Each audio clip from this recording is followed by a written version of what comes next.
Bonjour à toutes et à tous et bienvenue sur Mosaïque Cristal.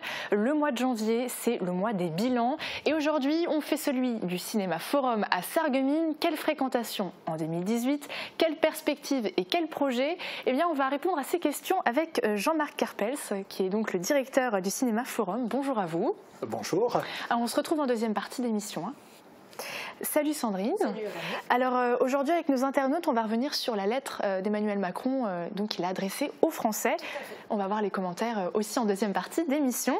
Et sans plus attendre on prend la direction de Götzenbrück pour rejoindre Valentin. Salut. Salut. Alors il y a un grand chantier qui est en cours, dis-nous en plus. Et oui, détruire pour mieux reconstruire. Après Meisenthal, c'est sa voisine qui est à quelques kilomètres qui a beaucoup d'ambition. Alors ça passe par la démolition de tout ce complexe. Une démolition que vous connaîtrez un petit peu mieux avec le maire qui s'est exprimé au micro. Démolition également encadrée parce que c'est un petit peu spécial, il y a de l'amiante dedans. Et ça, on en parlera avec l'architecte, enfin pas l'architecte, mais la personne qui s'occupe des travaux. Et là, ce sera dans le reportage à suivre. Un chantier difficile pour revitaliser Götzenbrück, c'est le thème de ce matin. Merci beaucoup Valentin et merci également à Marie-Morgane Lorenz pour le cadrage. On poursuit avec l'actu du secteur.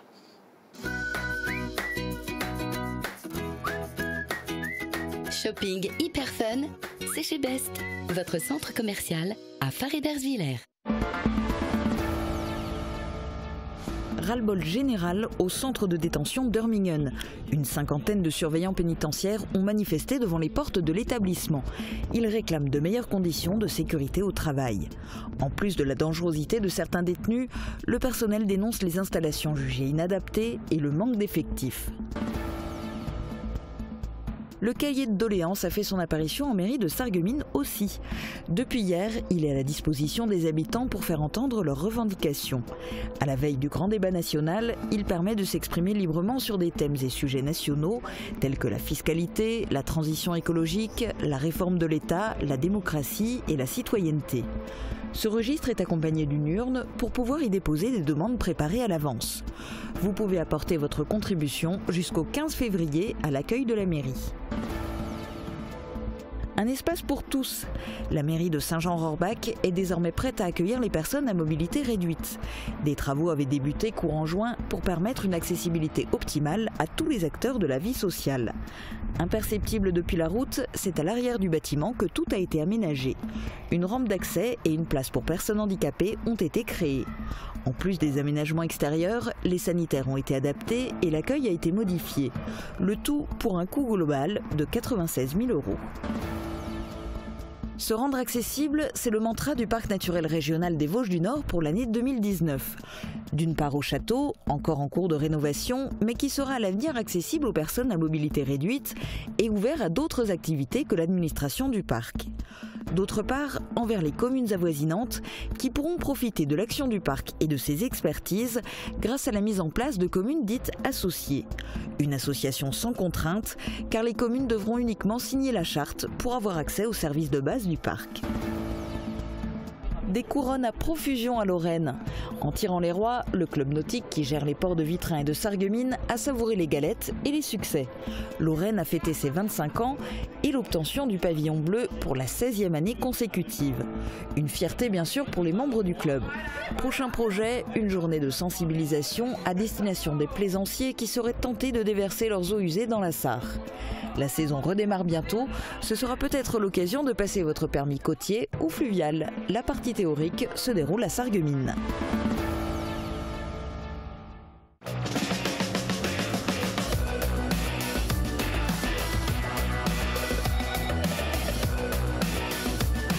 L'Agglo, 10 zones pour développer l'emploi. Voyons ce qu'il se passe côté ciel avec Sandrine qui nous donne les prévisions météo pour demain. Avec le Crédit Mutuel, partenaire des grands événements sportifs.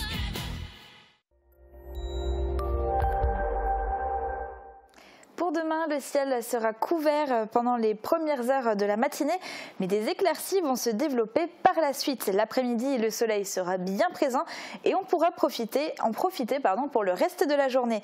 Sous le soleil, les températures remontent, atteignant 5 à 7 degrés au maximum. Et demain, nous serons le mercredi 16 janvier, nous fêtons les Marcelles.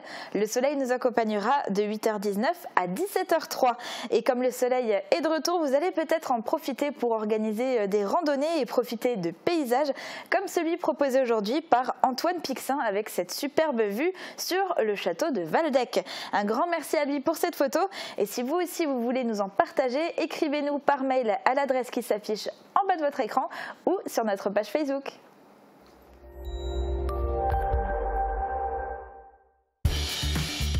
Cent fois, 1000 fois, je vous ai renvoyé la balle. Fermap, des portes de garage sécurisées pour vous. Aujourd'hui, journée justice morte à Sarreguemines comme partout en France. Les avocats manifestent depuis ce matin devant le palais de justice pour exprimer leur mécontentement face au projet de réforme de la justice actuellement examiné à l'Assemblée nationale. Toute la journée, ces avocats suspendent leurs activités et d'après l'Union syndicale des magistrats présente ce matin à Sarreguemines, cette réforme rendra plus difficile l'accès à la justice pour les citoyens. En tête de leur contestation, on trouve la numérisation des procédures et surtout la spécialisation des palais de justice. Chaque tribunal ne traiterait qu'un seul type d'affaires, ceci pouvant augmenter grandement la distance à parcourir pour tout le monde. Les magistrats attendent les délibérations à l'Assemblée nationale et reconduiront ce mouvement s'ils le jugent nécessaire. Autre ras-le-bol hier à la prison d'Irmingen, les syndicats CGT et SPS, syndicats pénitentiaires des surveillants, se sont unis pour manifester devant les portes de la prison. Ils étaient une cinquantaine sur place afin de montrer leur colère face à une augmentation de l'insécurité. Plus d'explications dans ce reportage. Ce lundi, une cinquantaine de surveillants pénitentiaires étaient présents à l'entrée de la prison d'Irmingen. C'est avec la boule au ventre qu'ils se rendent désormais au centre de détention. Depuis 1 an et demi, les conditions de travail se sont dégradées et le personnel ne se sent plus en sécurité. Après une succession d'événements marquants, le danger est devenu constant.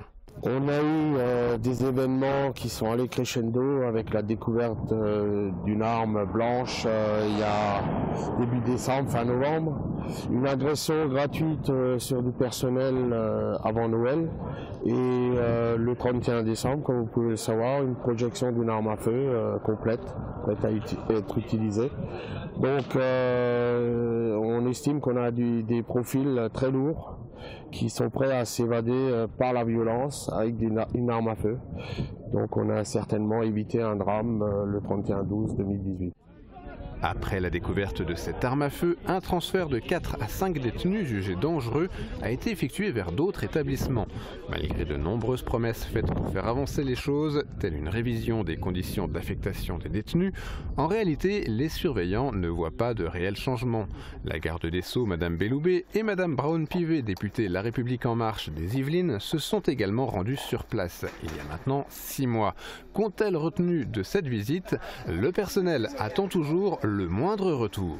Ils sont tous mécontents de la gestion de la direction depuis des mois, des choses qu'on a signalées, qu'on n'arrête pas de répéter et donc à un moment donné, arriver avec l'événement du 31/12, c'est on va dire la goutte qui a fait déborder le vase. Depuis sa création en 1947, le centre de détention d'Irmingen prône le système d'école-prison. Un système qui se base sur le travail et la formation en vue d'une réinsertion professionnelle. Mais un manque de personnel et des détenus plus dangereux rendent la situation de plus en plus complexe et les installations inadaptés. Les employés sont néanmoins motivés pour faire bouger l'administration. La prison d'Irmingen dispose d'une grande surface inutilisée, mais des rénovations sont indispensables pour employer au mieux cette superficie. Götzenbrück aura bientôt un nouveau visage. La commune détruit d'importants bâtiments en plein centre-ville et pas n'importe lesquels, se situaient sur l'ancien site verrier truffé d'amiante. Alors comment déconstruire des bâtiments pollués? Marie-Morgane Lorenz et Valentin Guinel ont posé la question. Amiante. Vous connaissez sûrement ce minéral. Sa texture fibreuse, résistante mais dangereuse a été utilisée pendant des décennies dans les bâtiments français. C'est le cas dans ce complexe. Il hébergeait une entreprise de verre à lunettes. La société est partie, mais pas l'amiante. On a d'abord été amené à effectuer le désamiantage du site. Donc c'était notamment les toitures du bâtiment qui étaient en fibrociment pendant quelques semaines. Un curage intérieur pour démonter tout ce qui est élément de seconde œuvre. Et ensuite, là, depuis le début d'année, la démolition à proprement parler, donc depuis cette semaine. C'est un processus particulier. Les ouvriers doivent être formés au désamiantage. Port d'un masque à ventilation assistée et combinaison intégrale. La sécurité des ouvriers est assurée, mais il faut aussi pourvoir à celle des habitants. Une brumisation est donc mise en place pour capturer les poussières. Mais le danger n'est pas que chimique. Le bâtiment est en plein centre du village. Il faut prendre des précautions pour le démolir. Alors, les points sensibles, ça va être notamment au niveau des mitoyens, le long de la route et du trottoir, puisqu'on a un sous-sol. Donc le but, c'est évidemment de ne pas détruire le trottoir. Il y a des réseaux qui passent en dessous. Donc il faudra qu'on y aille doucement et qu'on arrive à conserver certaines parties pour garder la stabilité du trottoir. On a des démolitions aussi, notamment l'angle opposé au droit de la route. Donc là, il y aura la mise en place d'un internat ponctuellement pour la circulation. Les travaux doivent durer jusqu'en mars. La zone sera revitalisée grâce à de nombreux équipements. Et les travaux ont pour objectif de revitaliser le cœur de Götzenbrück. La commune a pour ambition de retrouver pleinement sa place dans la route des Arts du Feu. Le maire était au micro ce matin, on écoute sa réaction. Aujourd'hui, je suis avec Joël Roman, le maire de Götzenbrück. Bonjour. Oui, bonjour Télé Mosaïque. Je vous souhaite la bienvenue dans notre village. Eh bien, merci. Pour commencer, ce qu'il y a derrière nous, donc c'est un grand complexe. Pourquoi détruire ? C'est effectivement un grand complexe. On est malheureusement contraint à se résigner à la déconstruction de ce site.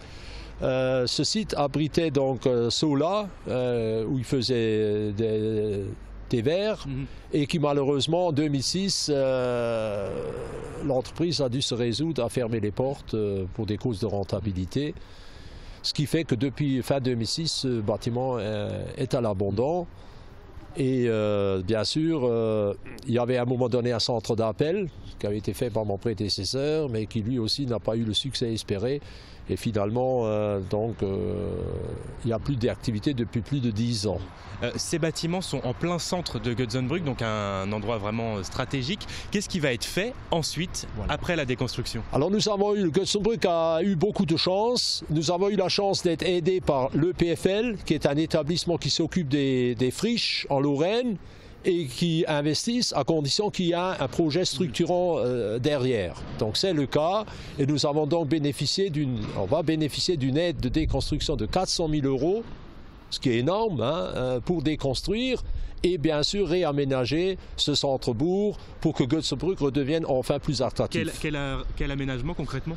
Alors ce sera l'aménagement d'une place centrale avec un espace intéressant, des bancs où on peut se poser, un boulodrome pour permettre aux jeunes et aux moins jeunes de s'éclater en jouant à la pétanque. Et bien entendu aussi un aménagement de la cour intérieure vers ces bâtiments en grès où on formera des gradins qui pourront donner lieu à des spectacles, par exemple un théâtre en plein air ou des concerts musicaux trop grands pour évoluer dans la halle verrière à Meisenthal, parce que nous ne voulons naturellement pas concurrencer le voisin, ce n'est pas le but de l'affaire. Et nous voulons surtout rappeler l'histoire de Götzenbrück. L'histoire de Götzenbrück, c'est quand même Götzenbrück qui était aussi presque la capitale du pays verrier, quand ça tournait en pleine activité, parce qu'il faut savoir que dans cette usine, quand elle tournait en plein régime, il y avait pratiquement 700 personnes qui y travaillaient. Une nouvelle année commence pour le parc naturel régional des Vosges du Nord. Son président a donc souhaité faire le bilan de l'année passée, mais aussi indiquer quelles seraient les orientations pour l'année à venir. Au programme, un château et un parc plus accessibles, mais chacun à sa manière. C'est une volonté qui avait été exprimée dans le cadre de la dernière charte lorsqu'elle a été validée en 2014. C'était de se dire qu'il serait peut-être temps, après 40 ans d'histoire, que le parc des Vosges du Nord soit mieux connu et bénéficie de cette reconnaissance qui est faite sur ce territoire depuis longtemps. Et donc on a eu tout un travail qui a été fait notamment par des dispositifs comme Jardiner pour la biodiversité, où on va chez nos concitoyens dans leur jardin pour regarder les bonnes pratiques. Un jardin qui après est ouvert pour que d'autres de nos concitoyens puissent aller visiter et s'inspirer de ces bonnes pratiques. Ça a été le travail aussi qu'on a fait, la belle fête que l'on a fait pour les 20 ans de la réserve naturelle à Hanau, qui a accueilli beaucoup de monde, et peut-être que c'est les prémices d'une grande fête des parcs. Donc toutes ces actions-là visent effectivement à une meilleure compréhension de ce qu'est le parc naturel régional, de ses actions au quotidien. Il y a toujours un débat quand on a des sites emblématiques comme celui-ci, un site culturel historique. C'est de savoir est-ce que c'est un site uniquement ouvert aux visiteurs ou est-ce que c'est un site qui peut être utile. Nous, on a pris ce pari-là, de faire en sorte que le château de la Petite Pierre reste un site utile puisqu'il accueille l'équipe du parc. Mais pas seulement. C'est un site demain, puisqu'il est en travaux, que l'on veut ouvrir vers la population. Il y aura une grande salle qui sera accessible et qui pourra être mise à disposition.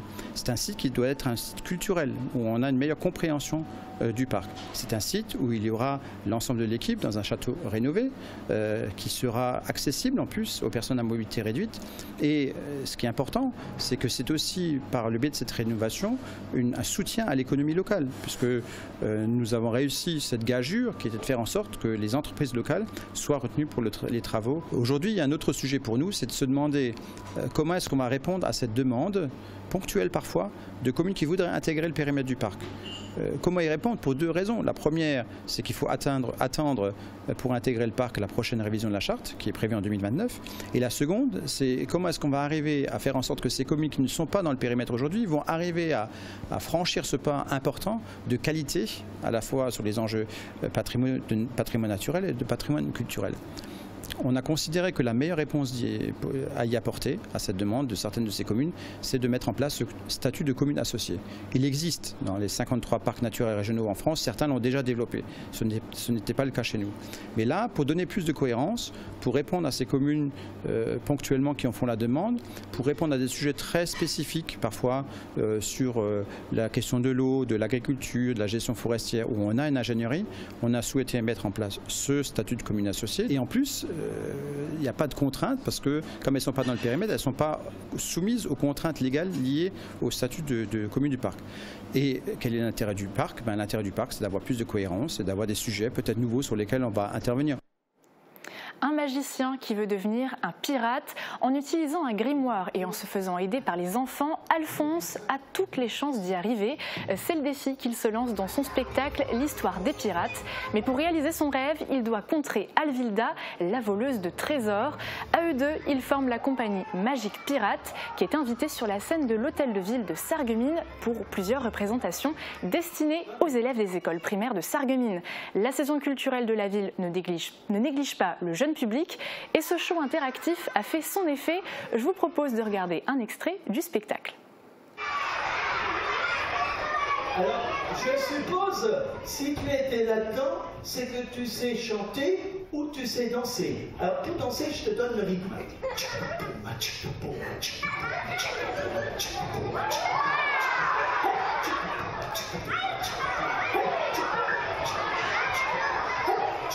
Bravo! Emmanuel Macron a adressé une lettre aux Français afin de dévoiler les axes du grand débat national. Qu'en pensez-vous? On ira voir vos commentaires sur Facebook. Fréquentation, projet, animation, on va dresser le bilan du Cinéma Forum avec son directeur. A tout de suite.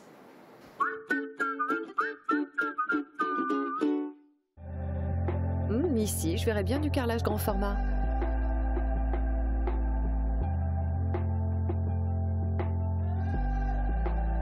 Cette terrasse sera parfaite une fois aménagée. Là, je me ferais bien une salle de bain chaleureuse et zen. Gerbert, passer du rêve à la réalité. L'atelier gourmand vous propose toute une sélection de gourmandises, du pain frais toute la journée, de succulentes pâtisseries artisanales, des hamburgers maison fraîcheur garantie et tout un assortiment de pizzas et de sandwichs. Vous pouvez manger sur place ou profiter du drive. L'atelier gourmand vous invite chaque jour du lundi au samedi de 5h du matin à 22h. Avant, Marie était mal à l'aise en communauté, mais depuis son passage à la passion de l'audition, elle n'est plus la même. Avec une solution adaptée, elle sort, voit du monde et peut même à présent apprécier les spectacles. Si comme elle, vous souhaitez changer de vie, rendez-vous à la passion de l'audition. Entendre n'est plus un luxe, mais une nécessité.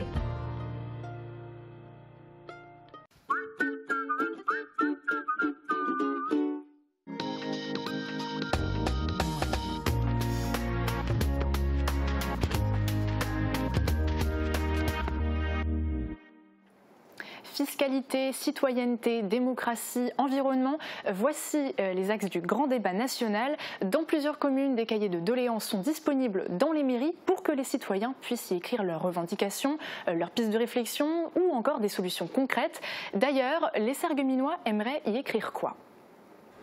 Et alors, si vous aviez des pistes de réflexion, des choses à dire, qu'est-ce que ça serait ? Ça serait de taxer les grosses fortunes, dont le CAC 40 et ainsi de suite. Réduire peut-être par rapport aux usines, les gaz polluants qui émanent des usines. Je pense qu'il faudrait rendre les voitures écologiques, les voitures qui ne polluent pas, ou qui polluent moins, les rendre abordables, vendre à un prix abordable, soutenir les gens qui veulent en acheter. Parce que tout le monde n'a pas les moyens de se payer une nouvelle voiture. Il y a plein de choses à faire, mais pas augmenter le pétrole, les gasoils. Écoute, il y a plein de gens qui travaillent avec, qui ont des vieilles voitures, qui ne peuvent pas s'en acheter des autres. Déjà voir pour tout ce qui est véhicule en électrique, faire plus de primes, faire baisser les tarifs sur les véhicules, tout ce qui est électrique pour faire vendre l'électrique et arrêter l'essence. Et l'environnement, pour moi, c'est au second degré pour Emmanuel Macron. Ça, c'est... Mais pour vous ? Pour moi, non. Pour moi, non, justement. Il faudrait faire des choses bien. Mais je ne pense pas que c'est de taxer des choses un petit peu illusoires comme les voitures et tout ça. Alors qu'en fait, il y a les avions quand même, les paquebots, tout ce qui engendre de la richesse, quoi. Si on taxerait ces gens-là, tout irait mieux, je pense. D'après vous, comment on pourrait renforcer la démocratie dans notre pays ? Disons que les citoyens avaient beaucoup plus de paroles et de liberté à se défendre, parce qu'en ce moment, avec ce gouvernement-là, il n'y a pas grand-chose à faire. Eux, ils décident, et après nous, on est obligé de suivre. Et puis actuellement, ce qu'on voit tous les samedis, c'est pas la bonne chose à faire. L'important, c'est qu'on soit peut-être plus écoutés et que les élus et les personnes d'en haut soient un peu plus ont un peu plus conscience des réalités du terrain, quoi. Sandrine, les mêmes questions ont également été posées à nos internautes sur notre page Facebook et tu as relevé certains de leurs commentaires en ce qui concerne les cahiers de doléances. Tout à fait. Alors, nos internautes ne nous ont pas écrit clairement ce qu'ils comptaient inscrire dans ces cahiers de doléances, mais certains ont un avis bien arrêté sur la question, comme Jay qui nous dit « Pour ce qui est des cahiers de doléances, il faut participer, attendre et voir si cette idée aura permis une avancée. En parler avant ne sert à rien. » René nous a écrit « Il n'y en a pas dans ma commune, on peut laisser un message ou un courrier et le maire en prendra connaissance. En somme, on occupe les Français. Pendant ce temps, Macron et le gouvernement font passer des textes et des décisions en catimini. Nous devons occuper le terrain et exiger un changement de la vie politique et des institutions. Ce n'est qu'à partir de là que nous pourrons progresser. » Et alors, dans cette même publication, tu leur as également demandé s'ils ont lu cette lettre d'Emmanuel Macron et ce qu'ils en retenaient. Tout à fait. Alors, à ce sujet, on peut trouver dans 10 réponses sur 15, ce qui est quand même énorme, des commentaires de critiques ou d'injures envers le gouvernement. Et en majorité, les internautes avouent ne pas l'avoir lu et disent sincèrement qu'ils ne comptent pas le faire et qu'ils ont mieux à faire. Et ce qui choque et étonne plusieurs de nos internautes, comme Christine qui nous dit « C'est sans doute plus facile d'aller hurler avec les loups que de proposer des solutions innovantes et intelligentes. C'est triste et inquiétant. » Et je vais terminer avec le commentaire de Catherine qui nous dit « Je l'ai lu. Ce qui me frappe le plus, c'est les questions pour certaines assez complexes auxquelles tous les gouvernements précédents n'ont pas trouvé de réponse. En fait, si on lit entre les lignes, c'est un texte qui dit en gros « Ok, vous avez des choses à dire, vous n'êtes pas d'accord avec la politique menée, donc dites-nous ce qu'il faudrait faire, vu que selon vous, nous, le gouvernement, on ne sait pas le faire. Sauf que pour chaque question question, il n'y aura pas de réponse vu que les Français ne sont en majorité jamais d'accord avec rien. Donc je trouve cette lettre très intéressante et intelligente vu qu'elle va occuper tout le monde pendant un certain temps et que le gouvernement aura la paix le temps des débats. Et certains se diront qu'ils ont participé au débat national et auront eu l'impression d'avoir influencé quelque chose.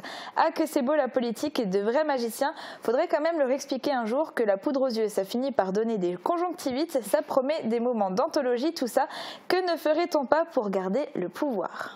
Merci beaucoup. On sent que ça a quand même créé un débat et je pense que c'est pas fini. Il va y en avoir encore pas mal. Je pense que ça va continuer. On va passer à un tout autre sujet avec notre invité du jour.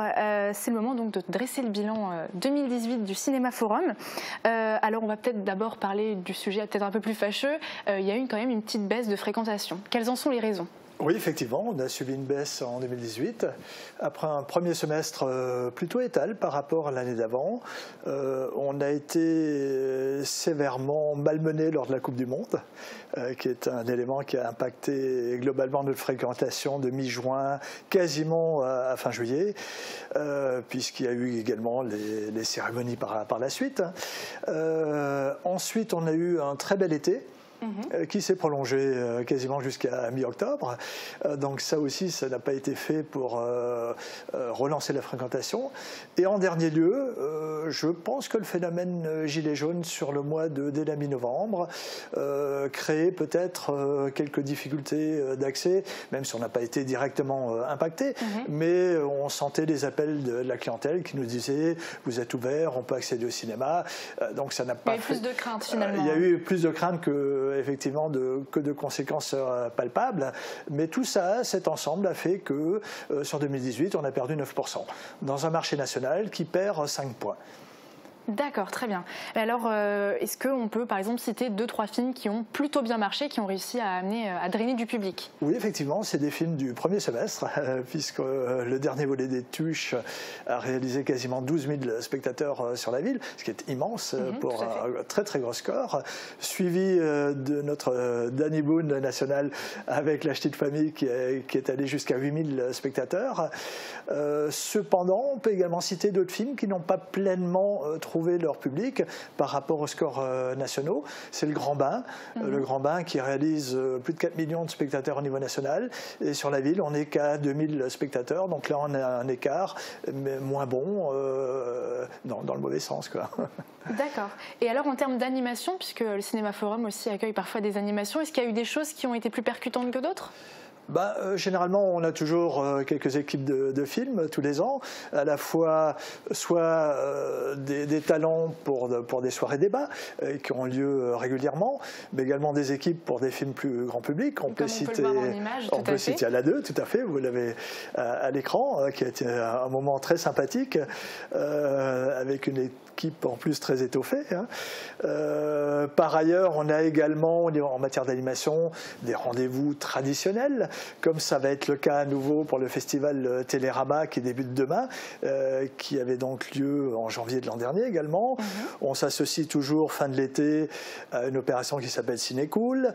Voilà, donc effectivement toute l'année est rythmée à la fois par des événements, des avant-premières. Ça fait vivre finalement le cinéma. C'est important. Il n'y a pas que l'offre du film en lui-même. C'est très important. Et alors on parlait justement des personnalités connus qui viennent sur notre secteur. Est-ce que pour 2019, ça va être encore le cas ? Ce sera certainement le cas, même si à ce jour, je n'ai pas encore d'éléments concrets à vous fournir. Et alors, on parle justement de 2019. Quelles sont vos attentes pour cette nouvelle année ? En termes de fréquentation, si on pouvait revenir sur les bases de 2018, on serait très content. D'autant plus qu'on a quand même pas mal de films très attendus qui s'annoncent pour 2019. Donc je pense qu'on peut être raisonnablement optimiste. Si on n'a pas d'éléments perturbants extérieurs, on va dire. On peut citer dans un premier temps Qu'est-ce qu'on a encore fait au Mon Dieu, dont nous avions fait une avant-première le 1er janvier et qui a été très bien suivi. Donc je pense que le succès sera là dès fin janvier.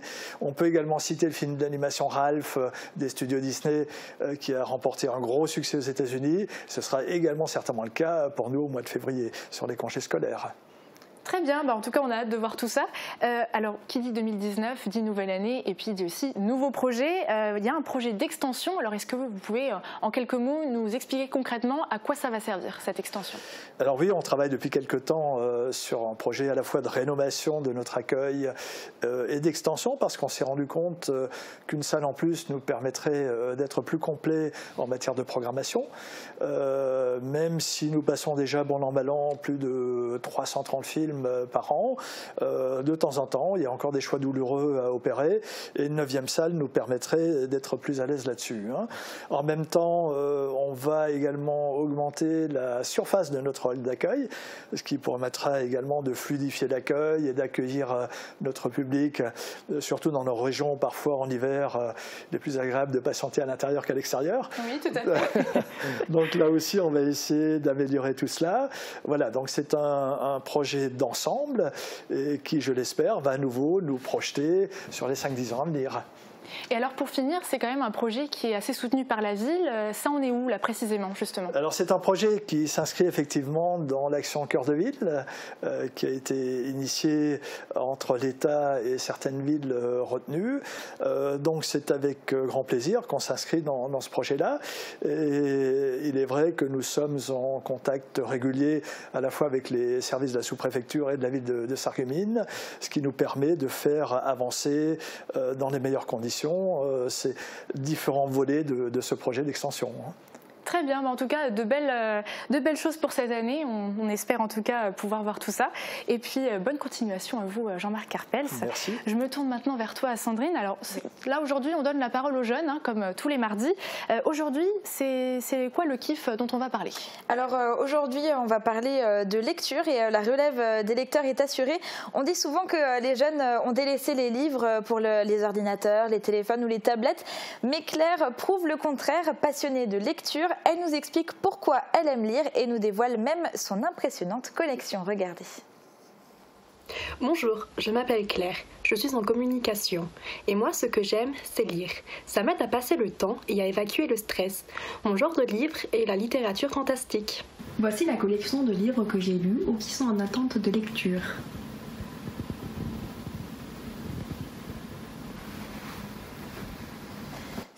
Très impressionnante collection effectivement.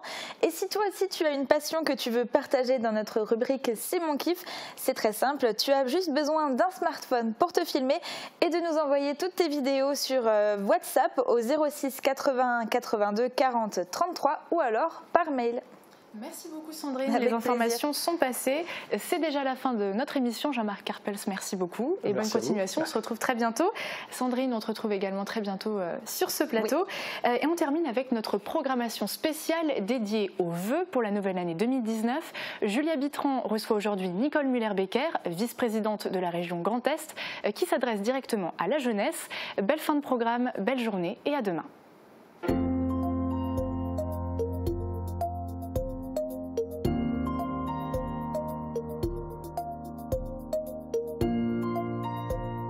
Nicole Müller-Becker, bonjour. Bonjour. Et bonne année 2019. On va vous laisser l'opportunité tout à l'heure à la fin de cette interview de présenter vos vœux aux téléspectateurs. Mais en premier lieu, je voudrais qu'on revienne sur l'année 2018. En tant que vice-présidente de la région Grand Est, quels sont les événements ou les projets qui vous ont, vous, le plus marqué en 2018 ? Il y a deux événements qui m'ont marqué, des événements régionaux, hein, on est bien dans ce cadre-là. C'est d'abord Daimler qui investit sur la Smart 500 millions d'euros.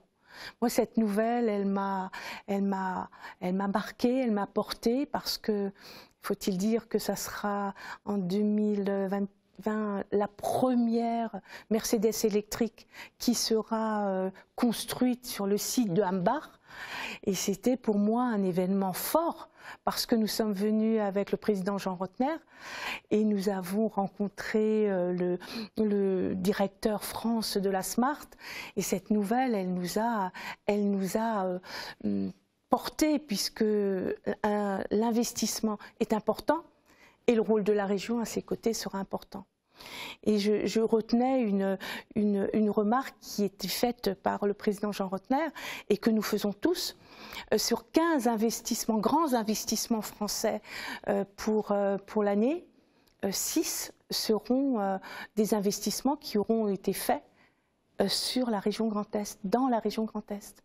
Alors je veux dire, c'est marquant parce que c'est l'entreprise, et c'est une grande entreprise qui investit chez nous et qui montre à quel point l'emploi sera préservé. Et pour moi, c'était une énorme nouvelle et une bonne nouvelle, notamment pour le monde économique. Et le deuxième événement, vous disiez il y en avait 2. Et il y avait un deuxième événement qui était important, parce que c'était un dossier sur lequel je m'étais penchée après de longues années pour d'autres qui avaient essayé de le résoudre. C'est le dossier de l'IFSI, de l'Institut de formation de soins infirmiers. Et lorsque... C'était des discussions qu'on avait avec Jean Rotner, avec le président, et lorsqu'il me dit je suis d'accord avec ton argumentaire et on va faire sur ce territoire 2 instituts de formation. Je connais ton désir de dire c'est un territoire qui va de Forbach jusqu'à Bitche, et ça a été aussi un grand moment fort parce que permettre à des jeunes infirmiers, infirmières de faire leur formation sur Sarreguemines ou sur Forbach, rester sur le territoire, rester en Moselle-Est, pour moi c'était très important et puis c'était une excellente nouvelle. Après, bien évidemment, il faudra qu'on travaille sur le territoire la gouvernance, le nombre de places que nous réserverons chacun à cet IFSI, mais ça c'est notre travail territoire. La décision politique et la volonté politique a été très fortement affirmée et c'était ça qui a été pour moi très important. Alors pourtant, tout n'est pas rose à la région Grand Est. En tant qu'institution, c'est une région qui donne pas du tout une image d'unité. Au contraire, il y a eu par exemple la naissance d'un groupe Alsace et Territoire et puis le droit à l'expérimentation et à la différenciation qui a été obtenu par l'Alsace dans le cadre des accords de Matignon. Est-ce que cette nouvelle région Grand Est, parce qu'elle est quand même encore nouvelle, elle découle des fusions des régions, est-ce qu'elle a vraiment un sens? Est-ce qu'elle va réussir à trouver sa place? On a l'impression parfois que c'est un peu une région où un grand nombre marche dans un sens et puis c'est un peu en forçant les Alsaciens. Alors moi je vais vous dire que lorsqu'on m'a demandé de m'engager dans ce mandat régional, c'était vraiment pour faire Sens et pour faire Grand Est. Donc je me suis vraiment engagée à fond dans cette démarche avec un président, Philippe Richert, qui a travaillé. C'est difficile au début de mettre toute cette harmonisation de nos politiques publiques. Puis avec Jean Rotner, une dynamique, une envie d'avancer, d'être en mouvement qui m'a convenu et qui ne me pénalise me pénalise pas dans mon travail, dans mon engagement. Et je crois que beaucoup d'élus régionaux sont comme moi. On est bien évidemment, chacun reste lorrain, alsacien et champenois ou ardennais, mais on essaye de faire sens, de travailler ensemble, de se connaître déjà. Et l'histoire qui se joue au niveau alsacien, je vais dire, je peux le concevoir. Mais je suis dans une démarche collective, groupée, et nous sommes vraiment sur du travail concret, sur des stratégies qui peuvent être des stratégies qui sont de grande ampleur au niveau de l'emploi, au niveau de la formation, et qui sont également des nécessités de travailler sur du quotidien pour nos citoyens. Donc pour moi, proximité ne veut pas dire éloignement du quotidien des citoyens de mon territoire, puisque je suis issue de la Moselle et spécifiquement de l'Est mosellan. Donc ça ne me donne aucun frein dans le travail que j'entreprends avec mes collègues et avec le président. Aujourd'hui, on est à Sarreguemines, au musée des techniques faïencières. Alors ici, autrefois, les ouvriers, on le sait, ils parlaient beaucoup en plate. Aujourd'hui, c'est devenu un musée. C'est un site qui accueille beaucoup de visiteurs et notamment des Allemands. Ça, c'est forcément quelque chose qui vous parle parce que, à vous qui êtes délégué à la coopération transfrontalière et au développement du multilinguisme, et donc justement, dans ces deux domaines, quels sont les progrès ? Si on est ici, c'est vraiment symbolique, parce que c'est l'endroit, effectivement, comme vous disiez, où on travaillait la faïence, notre terroir, où c'est notre spécificité, et c'est ça ce que je voudrais préserver aussi sur le territoire mosellan et est-mosellan. On a cette particularité d'être transfrontalier, près de la frontière. Là, on a quand même des liens tout à fait particuliers avec la Sarre, avec la Rhénanie-Palatinat, avec le Luxembourg. Et ça nous permet, dans les deux domaines qui me concernent, que ce soit le multilinguisme ou la coopération transfrontalière, d'être très imprégné de cet engagement. Engagement pour le multilinguisme, ce qui veut dire qu'on a une spécificité ici. C'est le bilinguisme, c'est l'allemand. Donc je travaille énormément dans le domaine de l'éducation nationale sur l'allemand, mais je travaille également sur le platte, notre langue et notre culture régionale, qui fait qu'à Sarreguemines, on est tout à fait aidé dans ce domaine-là, puisqu'on a des écoles publiques où nos jeunes enfants peuvent, dès la maternelle, apprendre l'allemand, mais également avoir une particularité sur un enseignement du platte. On a des écoles associatives où là particulièrement on a cette double enseignement de l'allemand et de la culture et des chants et des danses dans notre langue plate que nous essayons de préserver et de continuer à faire vivre. Alors ça, c'est un travail que je fais au quotidien avec les équipes régionales. Et puis, sur ce qui concerne la coopération transfrontalière, c'est un travail que nous faisons avec le ministre-président Tobias Hans, avec Malou Dreher, avec les équipes qui président ces États qui nous sont si proches. Et nous essayons de faire de la coopération au niveau économique, au niveau culturel, au niveau de la mobilité, puisque nous avons signé des contrats justement pour permettre une mobilité transfrontalière. Et c'est dans tous les domaines, que ce soit dans le domaine touristique, mais également au niveau de la formation, puisque j'attache une importance à l'apprentissage transfrontalier, et c'est des domaines sur lesquels j'ai beaucoup d'engagement, beaucoup d'implication, et où je fais bouger les lignes, où je m'implique particulièrement. Ce qui va peut-être changer la donne, c'est le fait que justement, au niveau de l'apprentissage, les CFA ne seront plus sous la houlette des régions. Vous le voyez de quel œil cette réforme? Alors nous avons pris acte de cette décision et l'année 2019 est encore une année intermédiaire où nous travaillons avec les CFA, avec l'apprentissage sur lequel nous avons mis un budget conséquent.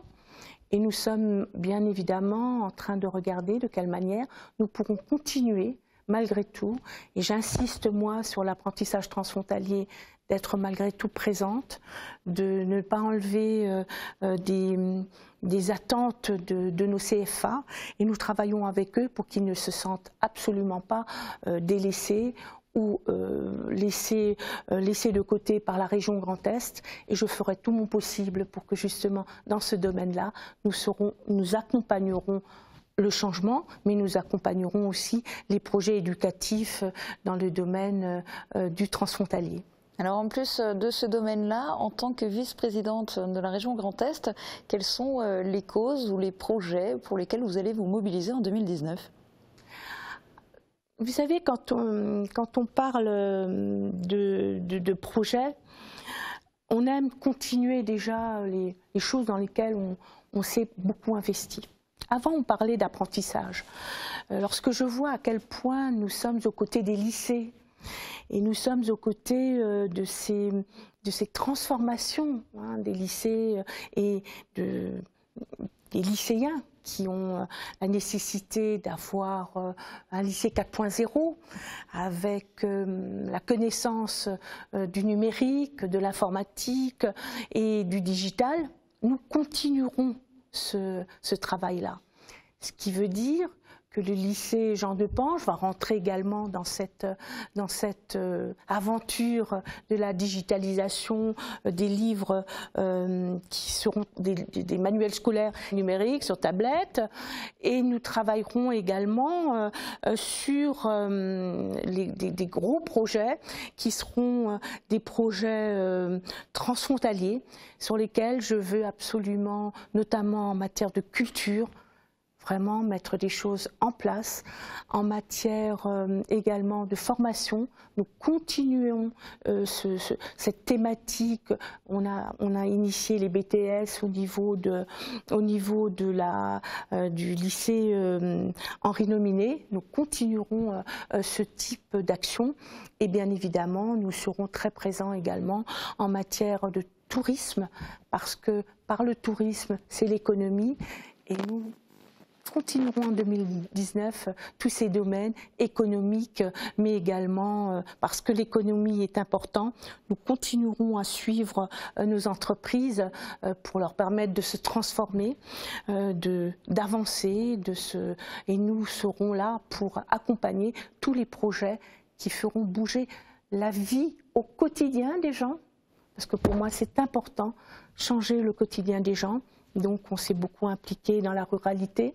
Nous continuerons à nous impliquer à ce niveau-là, et nous continuerons à accompagner donc les maires des communes de mon secteur, et je continuerai à ce niveau-là, et également bien évidemment mettre en place des projets plus structurants.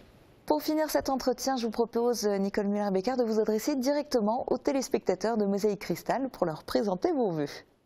Merci. Et alors je vais m'adresser directement à la caméra, et notamment à notre jeunesse, parce que je crois que sur notre territoire, nous avons on a de l'ambition pour ces jeunes, nous avons des vraies pépites. Que ce soit Mathieu Otto, que ce soit Yann Schrub, que ce soit notre nageuse Camille Dauba, que j'aide et que j'accompagne. Je voudrais que la jeunesse prenne exemple sur ces modèles-là et leur souhaiter beaucoup d'énergie, beaucoup d'enthousiasme pour s'engager dans leur vie personnelle et professionnelle. Et à travers eux, à travers ces jeunes auxquels je m'adresse, je voudrais m'adresser à leurs parents et grands-parents et leur souhaiter bien évidemment les meilleurs vœux de santé, d'enthousiasme et de bonheur partagé, parce que nous en avons besoin, et nous avons surtout besoin également de mettre en avant notre liberté, notre égalité, ces notions de fraternité, parce que nous sommes dans un pays actuellement où nous avons besoin de ces valeurs de respect. Je vous souhaite à tous et tous une bonne et excellente année 2019. Merci Nicole Muller-Becker.